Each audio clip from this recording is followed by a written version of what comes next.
I am Feel It. And I am Fix It. And we talk about life. And stuff and things. With the occasional rant. Which you will have no problem doing.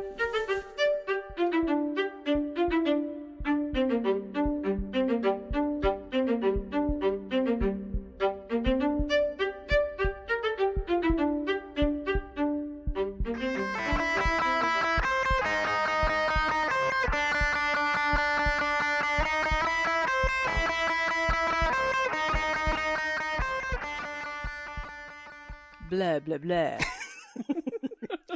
Hello, everybody. Good morning, good afternoon, good evening, good night, whatever it is. I hope you're having a good one. It is a beautiful, sunny, pleasant afternoon. It is. Humidity has lifted. Dramatically. So glad. And it's spooky season. It is not spooky season. We are still in August. Spooky season does not start until October. It is August 31st. Sir, It's still is so August. close. So when is spooky season? October 1st. Is No. when I will No. I will not No. give you I will stop giving you grief about the spooky season thing as of October 1st. Blah, blah, blah. It's 31 days of spooky season. We will have this debate later. Though I was trying to be witty about why I said the blah, blah, blah.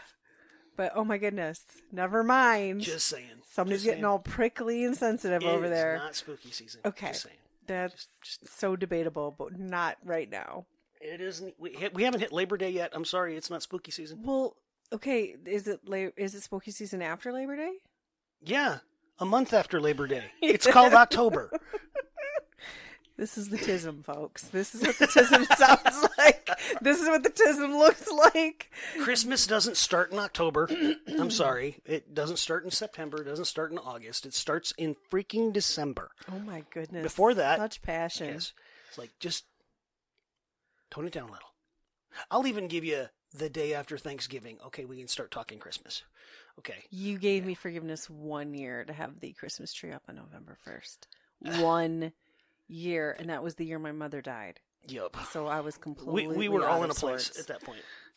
1 year. Now, Anyway. thank you for that. Just Going to saying. take you off that Hold on. tism. And Because holy cow, do you get angry.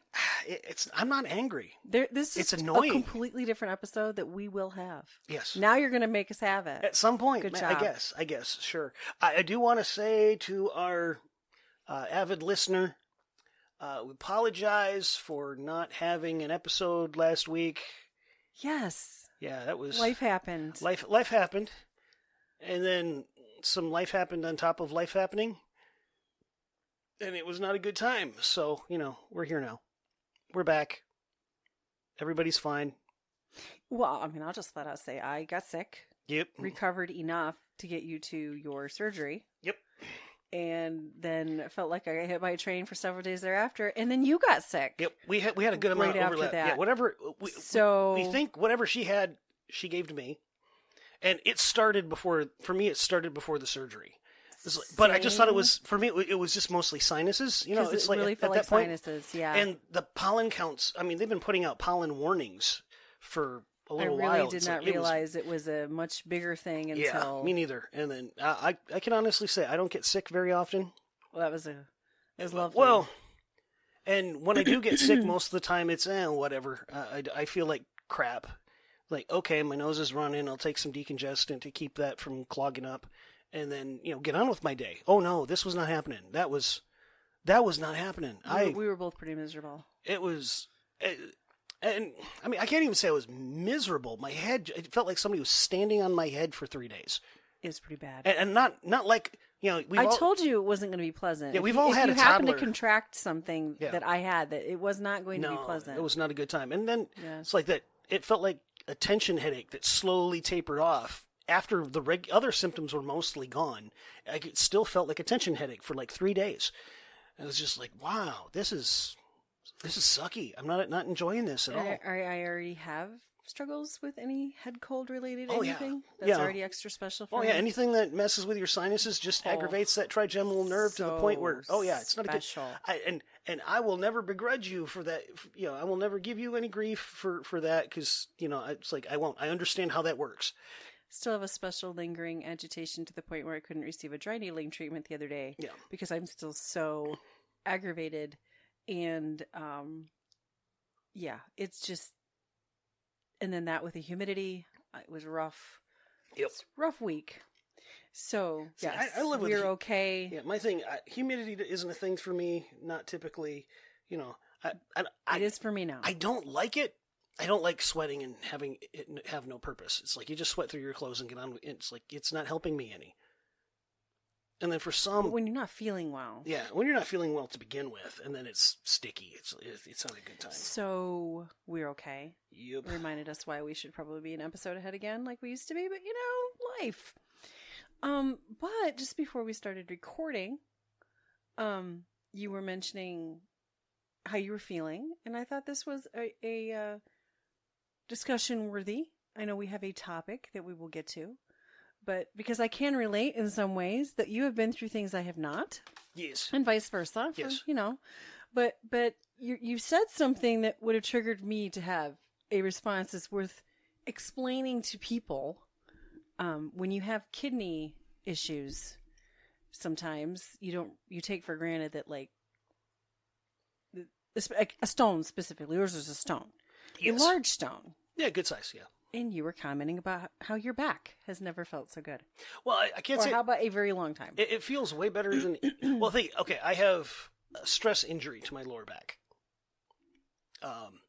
Years of climbing up and down off of stuff, coming down hard off of stuff, working on concrete floors, basically since '94. So 30 years of concrete floors and hopping up and down on stuff, and not always doing it in the safest manner, to be fair. Well, thank you for that honesty. It's when you're 20, I'll heal. And mostly did. But you still, when you're 30 and you still feel like you're 20 in your head, and then you realize I'm not 20 anymore. And then you hit 40 and and it's like every now and again you catch yourself acting like your 20-year-old self. And for me, it was the L5 to pelvis, that spot right there. And I could aggravate it anytime I wanted to just by, if I jumped off the bottom, if I skipped a step at the bottom of the stairs and landed a little bit harder than I should have, would be enough to make my back just lock up for a while, sore as anything for a good week or two. Or hop off a machine, like, no, don't do that no more. But then I got the symptoms of the kidney stone that brought me to the ER, and I don't know, what was it? Toradol, Tramadol? Toradol and Toradol. Demerol. Yeah. They gave Yeah. you in the ER. Yes. Honestly, they could have just gave me the Toradol. I think I would have been much happier. I didn't like. I don't know why people go out of their way to get that fuzzy whatever. It's like, you can keep the Demerol. I don't like that feeling. You can keep it. Don't like it at all.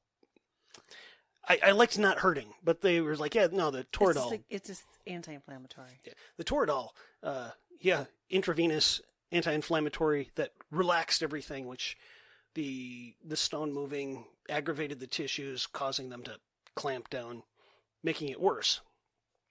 And then they give you the Toradol, and it just kind of relaxes everything. And it's like, oh yeah, that's way better. And then you had your procedures over a week ago. Had a stent placed. Had the stent out yesterday. Yeah, that was weird. I'm just saying, you've never she didn't get to have her didn't stent. Get it taken out. She didn't get her. No, she went extreme and had the kidney taken out with the stent. Yeah, It's like, make it all go away. Because that was absolutely how that was all going to go. Actually, to be fair, how that conversation really went was this was just before Thanksgiving when it was scheduled, and then we took another look at everything, and the urologist and I were still in agreement that, yep, this just is what it is. And hey, you can go ahead and get your stent taken out still if you want, but you're probably going to be back in here before the end of your Thanksgiving weekend.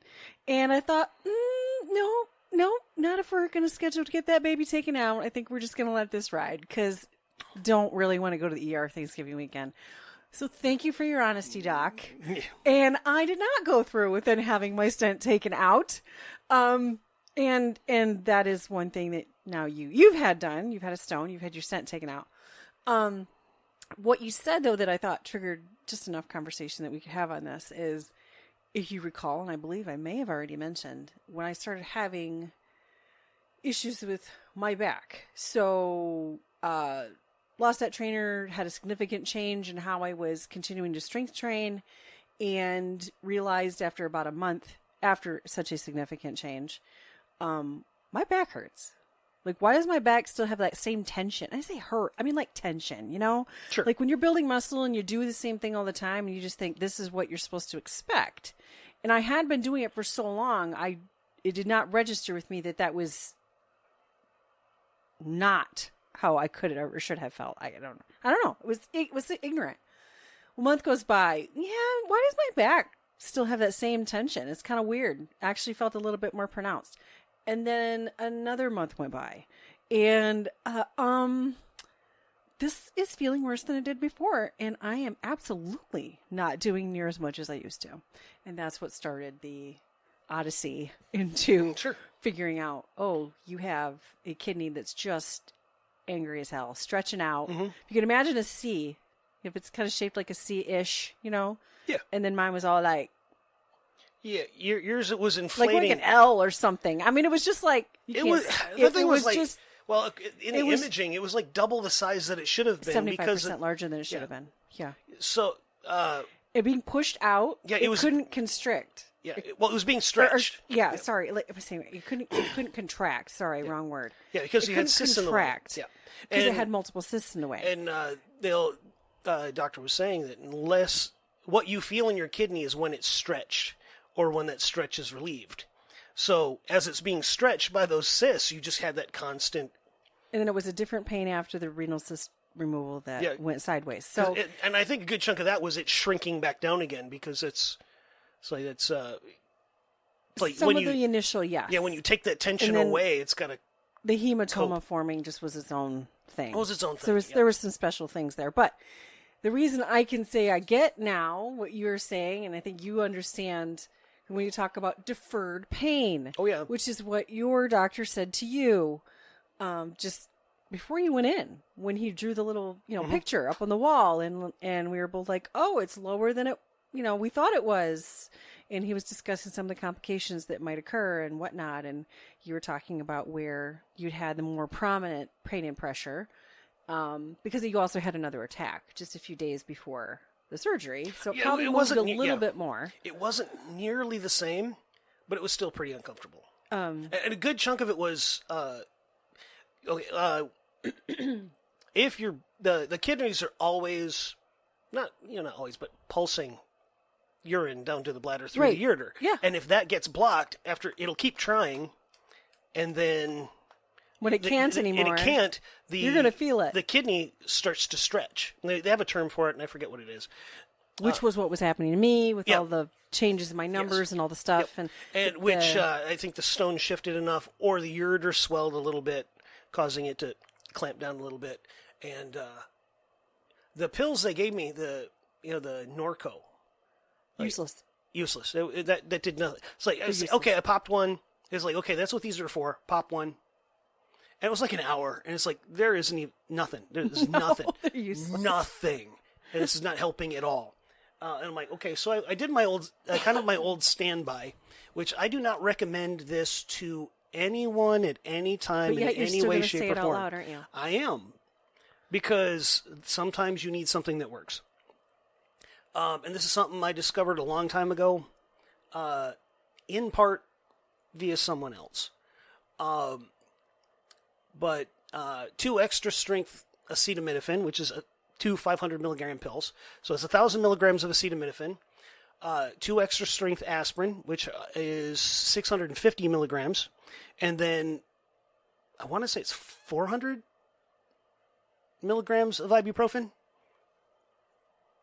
That'd be 800. Two extra strength ibuprofens, all at once. And if you got a headache, down it with some strong coffee, because that caffeine helps. But its effect, it has a similar pain relieving effect to narcotics, and at the same time, it's bad for every major organ group in your body. Yeah, thank you for saying that. Which is like I said, I don't do this a lot. It's very rare for me to do anything pain management wise, but this was, and the double dose of the ibuprofen and aspirin are both anti-inflammatory, which was what I was actually after, because I pretty much knew it's like, okay, it got irritated again, swelled up, and that's why it's blocked. And after about 20 minutes, things started to feel better. Like a half hour, I had to go to the bathroom, and I was able to go to sleep. The Norco did nothing. But I did that once, just one time, and that was good. You had the surgery a few days later. Yes. And then you'll turn right around and have another surgery on the right side in a couple months. But we're going to worry about that in a couple months. And from... Because your kidney can only take so many, what'd she say, 2,500? I don't remember how many times they could punch it with lithography to try to bust it up. And you have 3 stones, not 1. Yes. 3 decent-sized stones. Yes. She didn't actually say how big they were. The biggest... the first time we were in talking to her... Oh, yes. She did mention She said the biggest one was about 10 millimeters, which is about a centimeter, which is like, that's on the upper limit of being able to pass it. Anything 1 or 10 millimeters or smaller, they consider passable. Which, that sounds like a lot. It just sounded like, I mean, of course, that's between you and Doc, but it sounds like it's going, because this was a nurse practitioner that handled the in between, but yes. You're going to end up having another, I can't say it right. I can't say it. Ureteroscopy. Well, I don't remember. There's a term for it. She kind of made it sound like the... it's a discussion that you only have in 2 months. Yeah, they have a way of using, effectively, sonar, high-frequency sonar, to bash. Yeah, lithography. I don't think that's the right term. It might. It was the. She said they're only allowed to give you so many punches at a time. Yeah. Yes, that's what that is. Yep. And there's zero guarantee that you're going to get 1, let alone all 3. Yes. And that's what she just said. But in her professional opinion, she was pretty sure you're going to end up having the same procedure you just had again, only this time for 3 instead of 1. Yeah. But that's going to be between you and Doc. Yes. In 2 months. I can honestly tell you. They wanted you to have 2 months to heal. Yeah, I can honestly. Which I can respect. I can respect that. Of course, at the same time, if the other one is an option, we'll see. I think I would like to go that route. This is not. I mean, there are worse things to go through in your life. I will honestly say there are much worse things to go through in life than those procedures. Those were not too bad. Maybe get lucky and.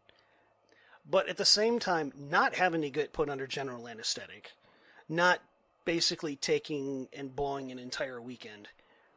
Recovering. I think you might be talking to the wrong person. I can't afford to take long weekends. Let me rephrase it. We can't take we can't afford for me to take long weekends. My love. So if I got to have 3 appointments where they go at each one individually, so be it. My love, that is not the conversation that we're going to have, and we're especially not going to do it right now. I'm just saying, it's like if the other one is a viable option, you need to do, and we will worry about it later. Right now, we are going to be happy that your back feels better. Yeah, the thing is, what I was getting to earlier is it's felt better since the ER. And what I was trying to get at is that overall, I mean, it's taken me several months and different procedures for different issues, but my abdomen in total and my back feel better than they have, and I couldn't tell you how long because I didn't know I had a problem. Sure. When you have consistent pain, as I do, you just don't. Well, and you don't realize it. None of the pain or discomfort I had touched my lower back. None of it was there. I think it's probably a deferred pain thing. Well, for a lot of it's hard to say. It's hard to say. It is hard to say. But a lot of the pain, like the constant sensation that I had was more groin, in all honesty. If we're going to keep it real, you may as well just say it. We'll just be, we're here. Here we are, Since the ER. As far as I know, we're everybody ER. that's listed. Yes. Yeah. Since it moved. I'm kind of curious. I'm kind of wondering if the Toradol, as an anti-inflammatory and a heavy-duty, intravenous medical grade anti-inflammatory, allowed the tissues in my back to relax enough to where they could finally breathe. Because after that, definitely took it easier for a little bit so I didn't re-injure it. But I mean, I still kind of feel like there's something there, but it's nothing like it was. And so, I am glad. I will take it. It's like that L5. I've been dealing with that dang L5 for better than a decade now. The human body is kind of nice. Fearfully and wonderfully made. It's weird. So I wanted to chat about that. It's weird. Let's be honest. But now it's we weird. can relate in different ways. Sure. On that. Yep. The things we take for granted or don't understand. Yep. Now, you picked something that it's not like it's a prompt you can read. It was a video. Yes. That again, it was something I could relate to, and I said, "Sure, we could ride with this." I'm not sure why you chose it. It may or may not be taken certain ways depending on who's listening. Sure. Sure. But it was a discussion between two people in a podcast, and I'll put a link to it in the description so that you can, anybody that's listening can see the full context and track it down if you're interested in more of what this person has to say. But the question was raised of why is it that the people close to me don't seem to be supportive of my personal growth? And the answer that this woman gave was, you're trying to change the person that they love with your faults and everything. It's like you are their friend, their confidant, you are their, and I'm paraphrasing now, you are that person, they're comfortable with you. The way you are. The way you are. They love you the way you are. And the person that when you deal with your issues, whatever those happen to be, and you become a different person, will they still be that important person to you in your life? And will you be the person that they can love after the fact? It's like they're running the risk of losing the person they care about if you change.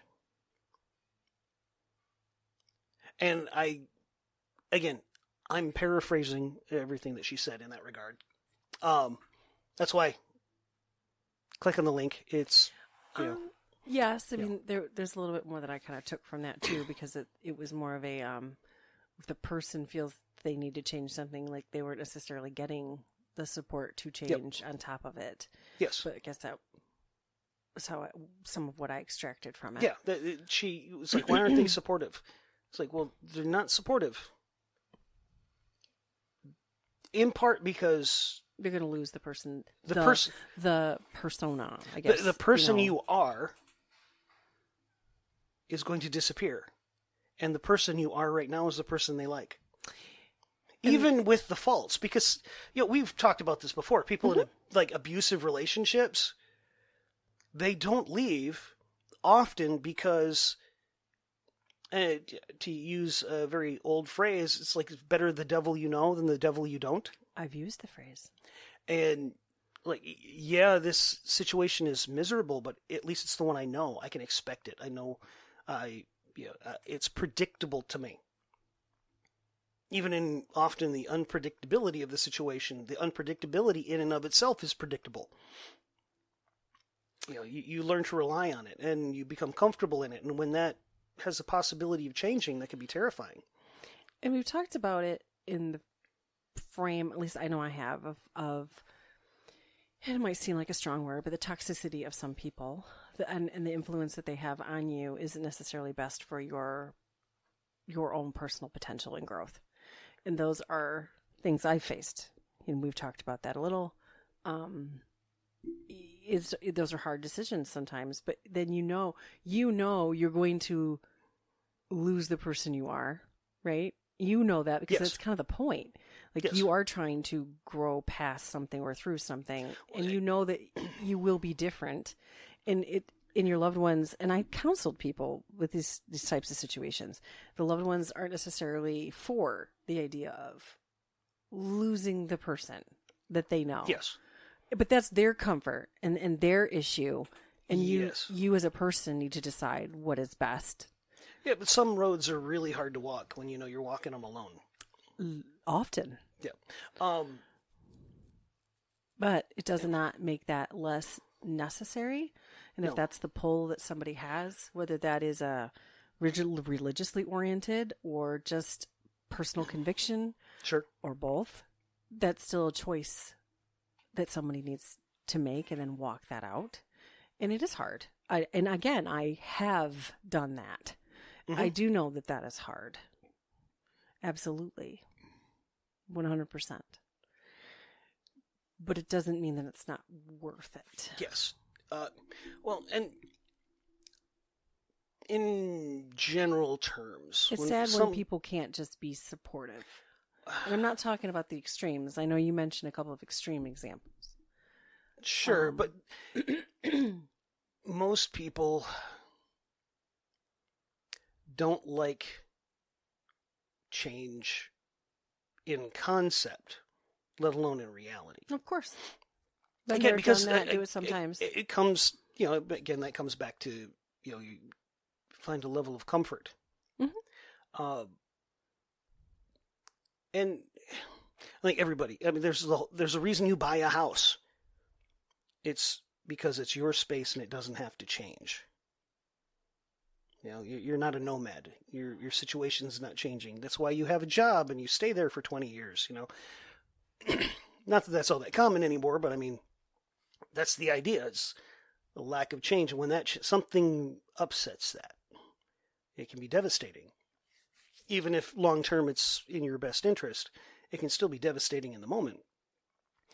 And I would say the idea of the person that you love becoming someone other than who they are is even more terrifying in concept. Like, what if she grows up and realizes that I'm not good enough anymore? Which is a sad reality that a lot of pop counselors, it's like, oh yeah, you're beyond him now. You should just leave him. Like, you see it everywhere. It's a very valid concern for some people, depending on the person that's guiding their change. And I'll take that a step another way, which I don't know how we always end up doing this. The attachment. That's that person's attachment. Like, let's take me for example. Okay, I'll take my own real situation where I had somebody who was close with me, happened to be related to me, very close for a very long time. I'd reached a point where I couldn't necessarily stay in the shadows of these assumptions and these beliefs, that I just needed to basically accept defeat in my life. That I was never going to be better. I was never going to be enough. I was never going to be able to have that career and really do any more than just rot away. I should probably just go take the meds and just give it all up. To the point where she did not even support the idea of me hiring a trainer to try to gain physical health and better habits, right? Like, literally, she just felt like it was all just pointless. And I'm not talking in like she wanted to commiserate with me kind of way. I mean, like, it was constantly what she spoke. Mm-hmm. I realized for myself, I could not hear that anymore. It wasn't true, first of all. I am capable. I am capable of more. I had to just figure out how. I hadn't found the right formula yet. Mm-hmm. Didn't mean I wasn't going to have challenges and things I was always going to have to deal with. And it wasn't going to be a hella awful odyssey, because it has been. But it was that attitude that I could not have that in my life so prominently anymore. But with her, it's an all or nothing, right? Often. So it wasn't just as simple as me needing to like have space to grow and gain that better perspective in a more positive way in my own life for myself and my family. for her, it was like a personal affront. Well, if you're, not just going to stay in this pit with me, then that's fine. Be gone. And that's not a proper attitude. No, not at all. That is unhealthy in and of itself. Yes, it is. But that's her unhealthy. Yes, and see, that's the distance. I couldn't do that. Yes. Anymore. Like I couldn't listen to that. That could not be a prominent influence anymore. No. And now a few years have passed, and that still seems to be her attitude. Yes. And stuck. Unfortunately, very stuck. Very stuck. To the point where I did not tell her about the more significant. She knew about the cyst removal, the renal cyst removal, but she does not know about the other things. Yep. Unless she happens to run across this. Because they weren't conversations worth having. She was already just incredibly negative at the idea that I needed that surgery and what that was going to do and derail in my life. And why would I even bother continuing my internship and just all the ridiculous things that she had to say. Mm-hmm. And then it was my choice to continue on with that separation. And it was a very interesting awakening to the, okay, I'm glad I did that. I needed to do that. I wasn't wrong. And even now to this day, in the little interaction that we've had, it's pretty much been the same. There's the tones. Yes. But those are her things that I couldn't let be my things anymore. Well, and that's how we all get wrapped up. I think that's part of the flip side of that, too, is if we're non-supportive individuals, it's like either you're going to leave them behind because they don't want to change, or they have to make the decision of, it's like, you're becoming a better version of yourself. Now I have to, too, and I don't want to do that kind of work. I think that also is probably part of the whole not being supportive. And we're not talking about a cognitively incapable person. Not at all. We're talking about somebody that is making active choices every day. Well, and to remain where she is in her thinking. Well, I mean, in general. I mean, generally speaking, her mindset is unfortunate, and she could be so much more if she'd get out of her own way, and that's unfortunate. It is massively unfortunate. There's so much capability. I mean, that's probably the most prevalent example. Mm-hmm. I mean, there was a few other family members, sure, that at the same time frame were like, "Why are you bothering?" Mm-hmm. There's a few people that had some opinions. I think some of those were more concern. I think there was a lot of. I don't necessarily think it was them trying to discourage necessarily, as they didn't understand how you could keep going. I think there was as much they were of waiting. that. I think there was some waiting for it to fall apart too. Possibly. I'm positive. Like, are you sure?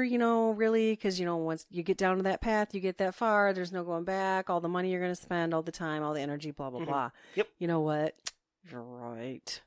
Yeah. Oh, yeah. You were right. Yeah, there's a lot of money, a lot of time, a lot of effort. Was some stuff. Yes, there was. There was some stuff in April, and I knew in June I was going to need a surgery, and hey, we were just grateful it wasn't likely cancer. And I had an internship to start in May. So, between April and June, I had an internship to start. And an incredibly gracious director and supervisors. Amazing people that just stood by me and did what they could to support me and help me get through it, not discourage me, because I wasn't to a point where I was incapable. No. I was not. No, you were not. There was just some finagling that had to be done with the timing. There was, there were hoops that had to be jumped through, but you weren't capable of jumping. You were not incapable of jumping through those hoops. But as you and I had talked about, even by the time I hit that stage, and this is where I think people get stuck, right? That threshold. Do I listen to the people that aren't being supportive and the way that they're trying to hold me back, and you question yourself 100 times, or do you just keep moving forward toward the something that you are supposed to do and that will be better for you in total? And it doesn't mean I didn't grieve the relationship that I had with her. Doesn't mean that somebody isn't going to do that. Yeah. Well, and And that's what was interesting about that prompt that you sent. It was more like the frame of like, well, that's the person that you should be worried about, the person that you're like disappointing, or, just, but they're not, I think they were trying to, the way that they were framing it, I think they were trying to show the other person's perspective as to why they're not supportive. Not necessarily using them as an excuse, but just trying to see it from their side of things, even if it's not, not a cognitive level, but on an emotional level. It's like you're changing the person. Your ultimate goal is to no longer be the person that they love. Not that they won't love the new person, but the person that they love you right now the way you are, and your intent is to change that person into somebody else. And those relationships will be irrevocably different. Yeah, and that doesn't mean different doesn't mean bad. Different can mean way better. Because a healthy person can have a much deeper, healthier relationship than a sick person, without question. Sure. Just by definition. And when we showed you that clip, and we were chatting about it just a little bit, it's like, I think that's one of the reasons why addicts of one form or another, whether it's behavioral or chemical, example you brought up, alcoholism, narcotics, whatever it happens to be, because there's chemical, there's physiological and psychological addictions. Whatever they are, they come with a lifestyle, and they come with a certain group of friends your entire relationship is built upon that activity, whatever it might be. And any thought of you trying to get out of that is going to change that entire relationship. You've got a dozen people around you at any given time that are into that, and you get along and you're great and you're having a great time. And the minute that one coat thing, it's like, why are you friends with this person? Well, the only reason we're friends is because we drink beer together on the weekends. You take beer out of had those too. Like, yeah. Well, or whatever it sure might did. be. Back in the day, we sure did. It's like, yeah, they're not going to be supportive because it's not a path they want to go down. Or they know that they're not interesting unless there's beer involved. And unfortunately, yes, we did know many of those types of people. Yes. That doesn't mean that you should not go down that path, but but it doesn't hurt to understand why. It's like, you want to be my friend. That's great. We're not drinking anymore. Then what are we going to do? It's like all of the stuff that we do drinking, we can do sober, and we'll remember it. I used to be just as fun sober. I love how you said used to be. Am I fun? I don't know. Am I still fun? You're the one that said used to be. Well, because I guess... So you don't think you're fun? I don't think I'm fun. Well, the thing is, you never really... Well, back then, even if you have a couple of drinks, and I was certainly never drunk. It was a social lubricant. It was, but I could be just as ridiculous and comical and loud and all the things. Oh yeah, completely sober without touching a drop. Yes. And now, I would not touch a drop. But I, I'm not fun. I'm not. And your mono kidney. It's a choice. It's a life choice. Well, there's that because too, I do want to preserve my kidney your and my kidney. liver. That's a liver. It'll grow back. Right. I wouldn't be that fortunate. So, yes, I don't think it was fun. Having seen what your dad's liver was able to put up with, fair. It's like if you started drinking now, you wouldn't catch up. I wouldn't bank on that. No. Okay, but the point is, just saying. And where I counsel people, it is yes, I can play devil's advocate. I can explain. I can psychoeducate. I can provide a little bit of insight into the other side. I have done that, particularly with like clients that happen to be having a hard time, like with their a close family member, like a mother or sister. Mm-hmm. I've helped manage some of those things. It's different in a marriage; those were different. Yes, but like just in terms of very intimate personal relationships, mother, sibling, yeah, you can provide the insight. You can help them see, as that prompt did, how the other side might be thinking about something. But in the end, it's still with the goal of the client and the person and any person, right? It's what do they want? and what would be best. Mm-hmm. I did have you, and I still have you, of course, as an incredible advocate for me in what is best in healing, and we're doing that now in our walk with church, in the relationships that we're trying to maintain and new ones we're trying to make. We're looking at it like it's we become different people throughout our whole life. Sure. Well, one of the goal should be that it is a better person. There's a quote I love. I have no idea where it came from, but I heard it and it's like, yeah, that's awesome. It's like, if you're the same person now that you were 20 years ago, you wasted 20 years. It's true. I think there are some fundamental things that, that shouldn't change.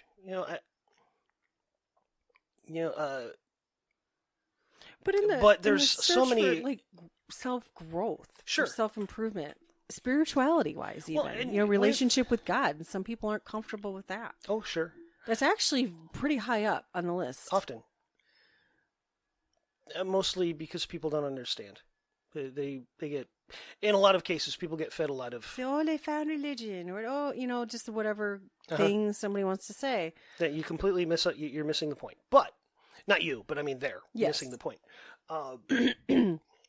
But I think also, if you, taking the whole thing together as one big piece, it's like, if you're the person that's looking to improve yourself, actively, whatever that might be, whether it's, the way you think about certain things, say it's substance abuse, bad habits, anger issues, whatever, and you're not getting the support that you would like from the people around you, and you understand it's like, okay, to them, I'm trying to change the person that they love. You understand that.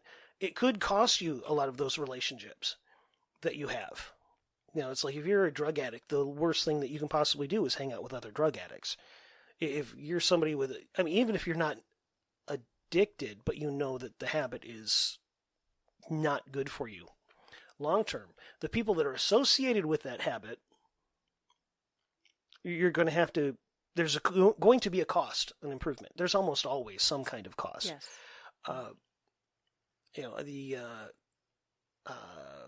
coping mechanisms, I guess, which is, I think, one of the main reasons why I think people need counseling, is to see their, I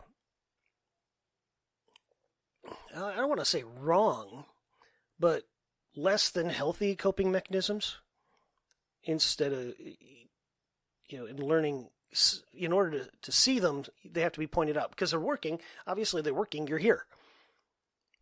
But are they working as well as they could be? Or could a better coping mechanism be in place? The things associated with those, they have a cost. A lot of that's going to be education and effort and changing the way you think and monitoring how you feel and changing your behavior, despite the fact that this is, how I've always done it. Yeah, this is how you've always done it. These are the people you've always done it with, and you don't like where you are. You can see that it could be better.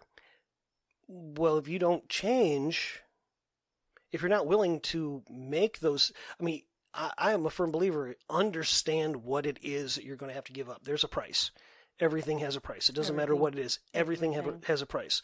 Not changing, deciding to just keep using the keeping the bad habits, keeping the bad coping mechanisms, keeping the bad whatever, is going to have a price.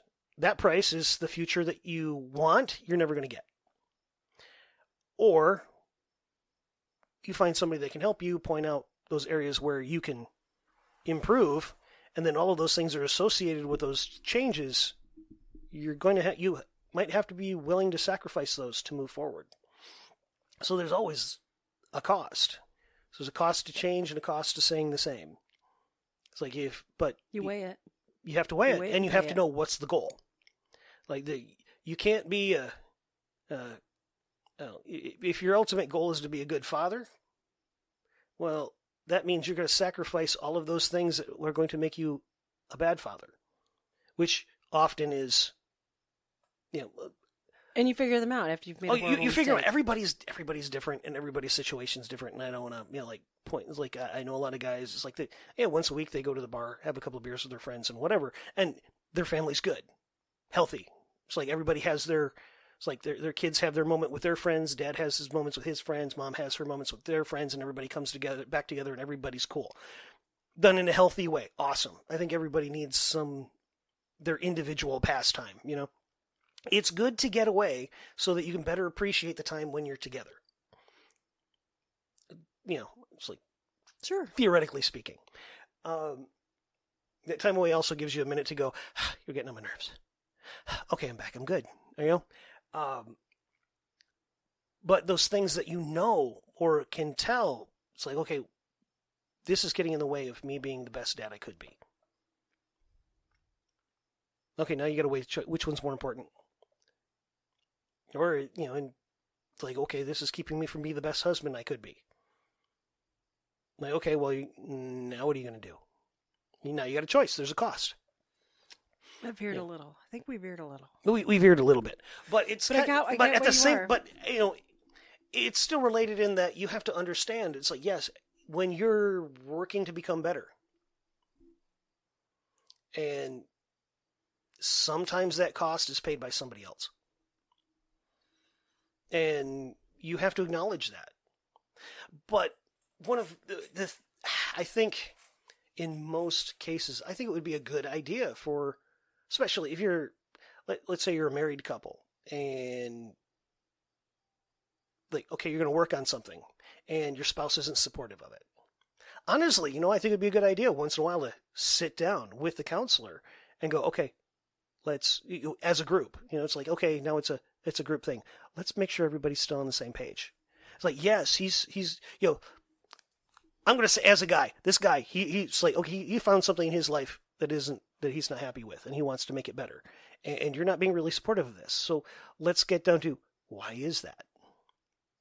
Because he's trying to become a better version of himself for you, not in spite of you. To then talk about why. Yeah, to understand the motive. Because I'm, and this is a little more extreme, I guess. But a tragedy in a relationship is either going to drive you apart or drive you together. Typically, yeah. It's like there doesn't seem to be a third direction. It's either going to drive a wedge between you or it's going to drive you really close together. And not saying that getting better, you know, self-improvement is trauma, but the idea of losing a portion of a person you care about can be traumatic. And you can use that growth as like, look, I'm doing this for I can you. see that, Or yeah. I'm doing this to improve myself so I'm better all the way around. And my goal is to be closer to you. You know, if you understand, it's like my goal in getting better isn't to spite you or to cause you grief or harm. My goal is to become the best version of myself for you so that I can be the person that you need. Even because I know I got a ways to go. If you think you got there, you maybe need to look in the mirror a little deeper. You know, I'm just saying. It's like you can always be better. I know I can always be better. It's, you know, communication is sometimes, it works in my head, but it doesn't come out right. And my brain is usually half a step ahead of my mouth, so everything I say in a moment sounds really snarky or snappy and kind of, and I am not always cognizant of that because my brain's already 3 steps ahead, not listening to what's coming out right now. And then it's like, oh wait, you know what? And then it's like the echo of it is like, yeah, that didn't come out the way I wanted it to come out. That was snarky. I didn't mean to be snarky. Or that was snippy, and I didn't want that to be snippy. That wasn't the point. You have gotten better about that. I try. I work on it. I still catch myself doing it. It's not, you know, not intentional. But it's like I think we've reached a point where the big stuff's gone, and now it's little stuff. And You mean between us? between us, Sure. sure. Now, there's Very different phase. yes, and there's still little stuff, and sometimes the little stuff seems huge because it's what's left. But Yeah. sure, And in terms of, like, even the, like with the prompt, okay, like this idea that, I don't know if you had the same influences that you had to choose to separate from. If you did, you never really talked about it. I know it's kind of that cliche. Every guy has like the guy friends that like bash on women and wives and stuff, and that's not really what you've taught. metaphorical, not physical. Yeah, Just- metaphorical, not physical. But even for my examples, they weren't. It wasn't like against our marriage or anything like that. It really was me and just personal growth and development, and that does affect our marriage, and that does affect me as a mom. Like, that is the totality Mhm. of me. I felt like I was being pigeonholed. And there were a few reasons for it. I'm not saying they weren't even valid reasons. For some of the family members and friends that had opinions. And then there was the few that it was more like selfish, odd. Mhm. You would be beyond me, and they knew it. Yes. And not like beyond me, like better than me, kind of, more like I wouldn't be stuck in the pit of commiseration. Mm-hmm. I wanted out. I wanted out. So, I know it's a different view. It's different viewpoints. Sure. Yeah. But like who we are does affect our marriage. Mm-hmm. Well, yeah, obviously.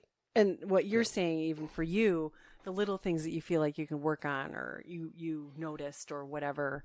It's not like there's somebody telling you, hey, those things need to, like an outside influence telling you, hey, those things need to be better. No, it's. I'll catch your reaction and go, okay, back up, re-roll the tape. That didn't come out the way I meant it to come out. Let me retry that.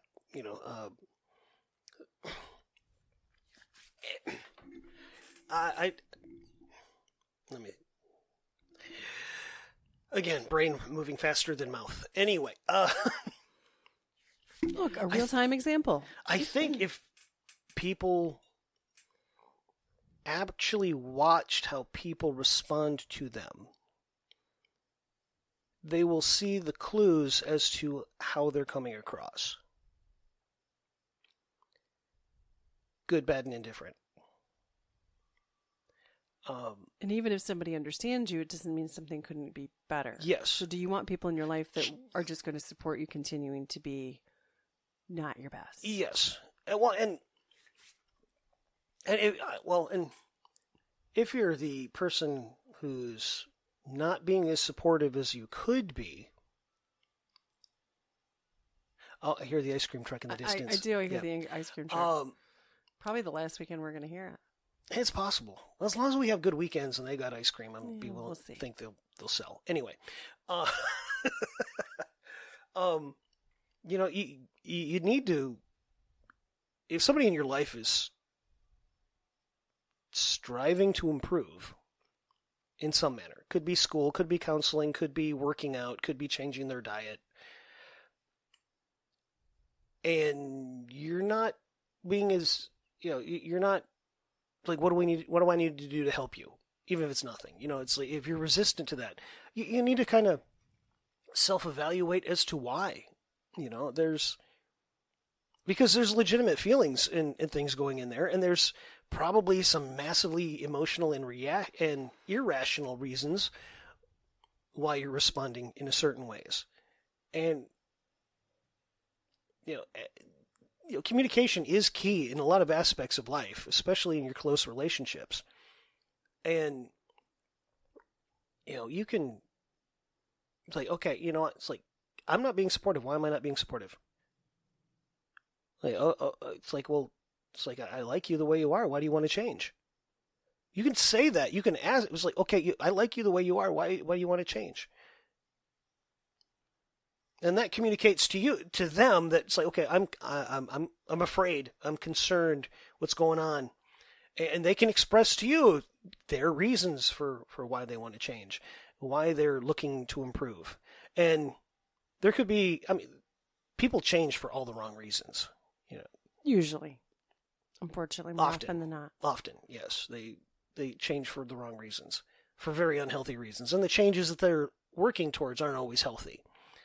But that's where, again, good communication is like, oh, it's like, okay, well, it's like, why are you working to change this? Because I'm kind of uncomfortable with the idea of you changing. Yes, the communication. I know it's being self-aware and being willing to communicate, and not a popular notion. And if the person's is in a close enough relationship with you, where their changing is stressful for you, and yet at the same time you're not in a good enough relationship to be able to communicate your thoughts, feelings, and whatnot, you both need to get some changing done, because you need to figure that out. So if you're not safe to communicate, that's a hallmark of not a healthy relationship, right? Because the people we're close to, we should be able to have an adult conversation with. Yep, you should be able to be honest. Yeah. Now, it doesn't mean you got to share everything with everybody, but at the same time, you should be comfortable with discussing.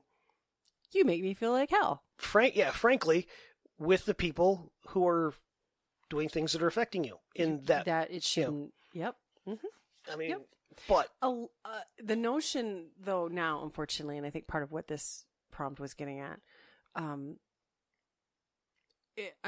maybe not directly, but kind of what I inferred from some of that. First of all, like what you're saying with communication. So, hard is not popular. No.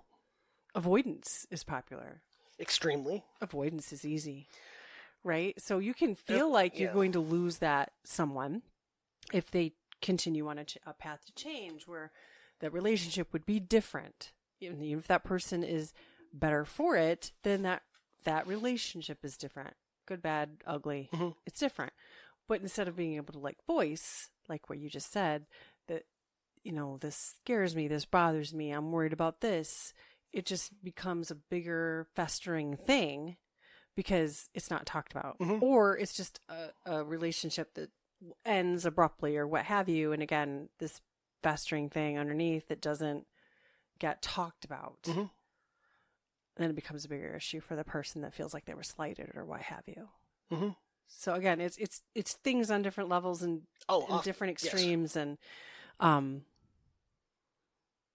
you expect that of children or immature adults, which we've talked before about emotional maturity. We all have our moments and our things. We do. We all do.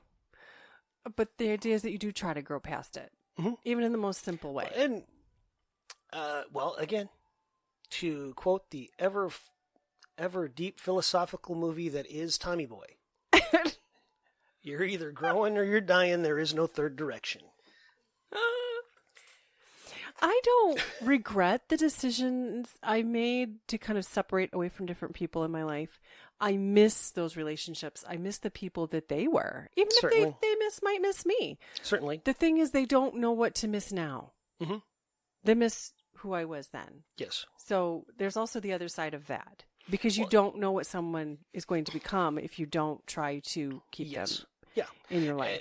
And I did try to reconnect and have that heavy semblance of relationship again. I did very recently, this, and mm-hmm. there was this family gathering, and we're part of this family chat, and I don't always respond or even look. I'll be honest. Part of that's just because I don't live on social media. But I happened to glance at one the other day that was just weird. I have a sense of humor. I think that's come across. Maybe not. I don't know. I can have a pretty dark sense of humor. Pretty dark. Yeah, pretty twisted. Yeah. Not so milk chocolate sometimes. Yeah. And this one was just weird, and I don't know if it was the joke. It was the meme that I didn't find so funny as it was like the context of the whole thing. It was this supposedly like a family photo. It was meant to be a joke, but like a family photo scene of two people standing near a wheelbarrow, and there's somebody like wrapped up in the wheelbarrow, and the people are like laughing and pointing at the wheelbarrow. And then she sends it, and it's like, oh, we ought to do this for the next family photo. And just like, I looked at it, I was like, but actually it was her husband's comment. Yep. That was the most disturbing. Not even the meme. I kind of chuckled at the meme, but then when he's all like, I don't want to be wrapped up in the plastic. And I was just like, oh man, it's so sad that you already know you would be. Mm-hmm. But like it was just there was a whole nother thing there because of how I have felt about that marriage and that relationship, and that's part of why that person is who they are and why I needed to distance. So there's like a whole thing there that I have to be reminded every once in a while. There was a reason why I had to move past and beyond, and it doesn't mean I don't love her not at all. And I don't miss that relationship. It just means it can't be an active part of my life. Yeah. I just that's my side from that prompt. Yeah, for my thing is like I'm on the other side. I there's so much potential that's just sitting on a shelf, and meaning, you mean with that individual that I'm talking about? With that marriage, there's so much potential. Individually and together, there's so much potential, and it's in a jar on a shelf covered in dust. But that's their choice. That's their choice. That's her choice. Sure, but that's their marriage, and that's that choice. That's their marriage, and that's their not thing. our choice. That's not who we are. No. That's not how we live. No. It's not how we speak to one another. It's not how we treat one another. We couldn't be more opposite, actually. And just because once upon a time I could relate to the struggles of having young children and a busy, exhausted, distant husband, which you have never denied. You I can't say I was necessarily... You had some spans of time I wasn't necessarily distant, but I was just... You were removed in your own ways. Yeah, I was done. Yeah. And that was a long time ago. Well, yeah. It was a long time ago. So, yep. I've been there. We've been there. We went through that. We've grown as people. That was a long time ago. We're in a different place now. Together, individually, as parents, moving forward as our adult children are maturing, and we're having to continue to educate them a little here and there with things in life, and we're just different people. So could I say that we would still be as healthy as we are if we still had those types of influences in our life? I can unequivocally tell you no. I would not be as healthy. I would not be the same person. I would not have made the choices I have made and could continue to make the choices that I am making. I wouldn't, because I would still be smothered in that. You're just never going to be good enough anyway. Possibly. I'm pretty certain. Yeah. I'm pretty certain. Possible. Well, I'll say it because it was my life and my relationship. So I'll say with some certainty that given how she still is, it would not be better. Yeah. I would not be better. Yeah, well. I've been through a lot of things that have not involved her. Yes. And that wasn't just my choice. That was like her choice. Mm-hmm. That was a whole Yep.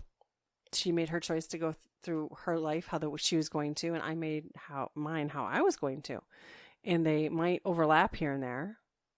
And that's just my real life example of the other side of that and what that woman was speaking about in that particular little video clip.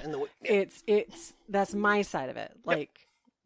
There's a reason why people distance and make the choices they make, but I couldn't control her. No.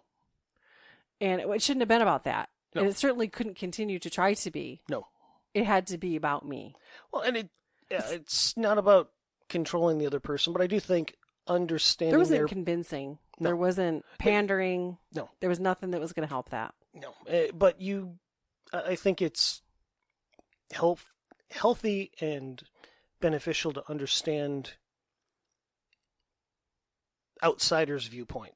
Not necessarily like Sure, the other side not like of it. Sure. the random masses, but the outside, outside that individual, their sphere, understanding why they might not be.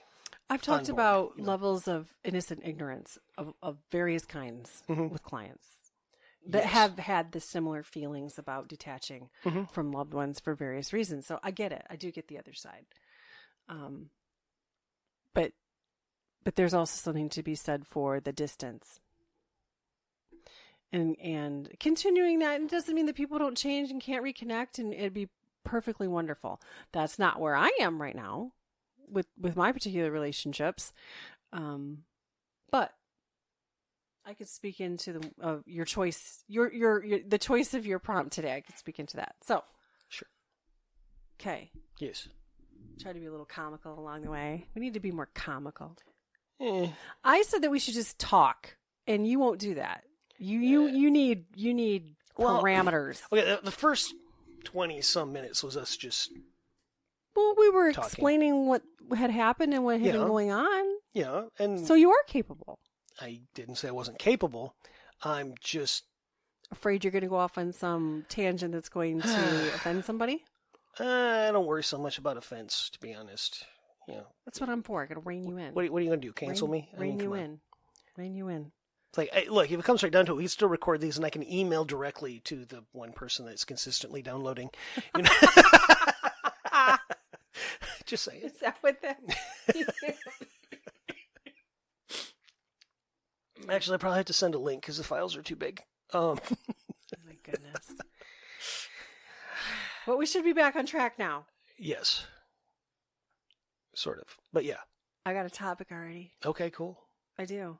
Bonus. Write it down. That way we don't forget. Oh no, I won't forget because we started off you up getting upset about it, so we won't forget. We're going to talk all about. We're going to talk about. Oh, what is the name of that? So you forgot already. No. It's forgot not what already. I was trying to think. It's a song. It's a joke kind of song. I'll have to ask our youngest because she's the one that listened to it. If I say it, it's just going to sound offensive, but something about like the oh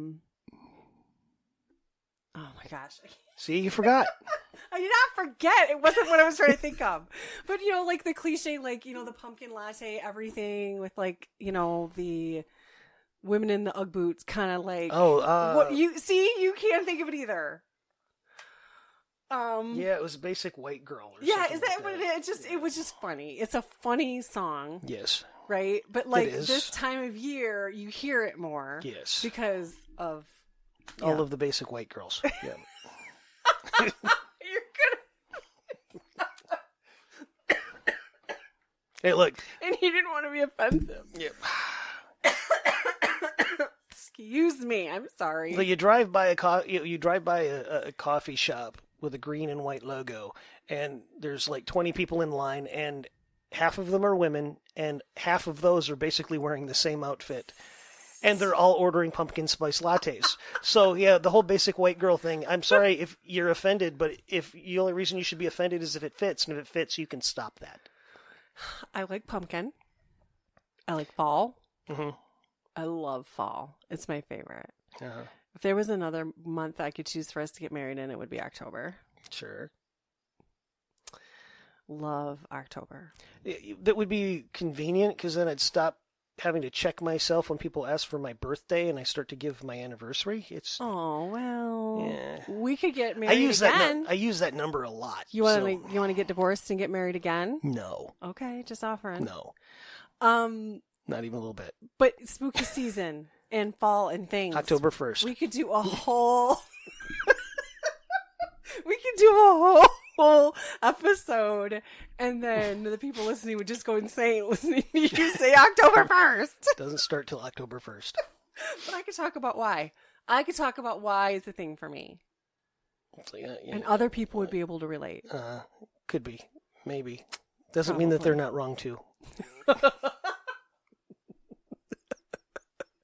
Oh my goodness. No, you want to go caramel apple cider latte? I'd be all over that. Fine. Oh my gosh, yes. Yeah. Let's do it. That- I know where to go. Fresh apple cider is. Can we give a plug? Can we give another? Oh, let's just end it. We'll just end it with a not a real sponsor plug. The Big B caramel apple cider. Are they doing those again? I mean, they usually do them every year. I don't know. Well, okay, we don't have that recorded, and we don't have that up yet. I don't think we have any. Well, I'm just saying it. I've said other ones that aren't Sure. we don't actually have little commercials for, Yeah. but that's why I'm just saying it. We're gonna end with it because we didn't have a break for one anyway. So Nope.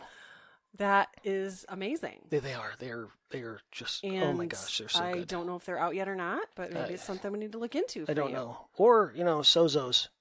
Sozo's was in Ionia. That was phenomenal. It's been a really long time since It's been a long time, but that was so good. And Did they have like a cider?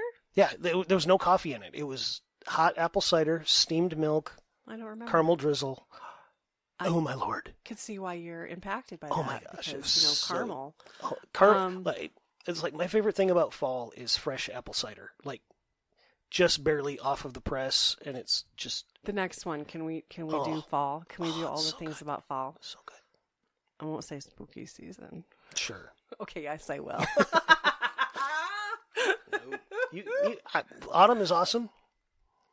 Yeah, how'd that go? We say in Europe we say autumn for the autumnal equinox. So like in America we say fall because in the fall leaves fall down.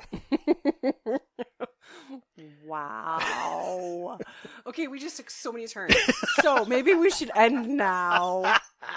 Little bonus for not having last week's episode. There we done. go. There's your little cray cray bonus. Just a little moment, Anyway, Spooky season. autumn. We're sorry if we offended anyone with the white women song. You should look it up. You should look is it up and link it. hysterical. We'll look Okay. it up and link it to the description. We'll try. We'll try. We'll try. Yeah. I'm not guaranteeing I'm going to find it, but And yeah. I apologize now if there's anything in it that is offensive. I just have got like 2 lines going over and over in my head. Sure. So maybe we should listen to it before we post it.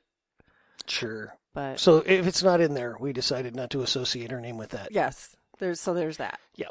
Okay. Anyway. Okay. Ready? Yes. I'm Fix It.